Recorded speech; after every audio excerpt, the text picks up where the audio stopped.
Isinagawa naman ngayong araw sa Mapua University sa Intramuros, Maynila, 5th leg ng You Have the Power Campus Caravan ng Department of Energy at Presidential Communications Office.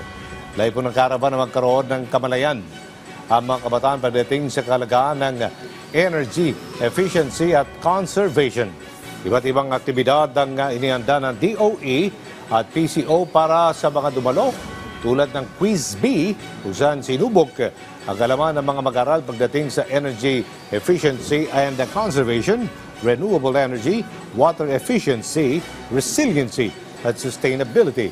Meron ding inihanda ang mga kagawaran ng mga booth para sa mga mag-aral, kung saan nakibahagi sila sa mga aktibidad at may pagkakataon silang manalo ng mga papremyo.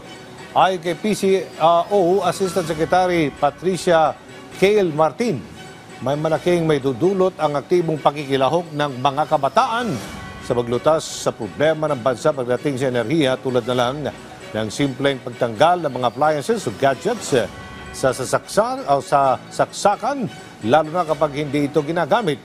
Para naman kay Mapua University President Dodgy Maestre Campo, patuloy nilang pinagsisikapan na isulong ang energy efficiency and conservation bilang tugon sa pagkakaroon ng energy sustainability sa bansa.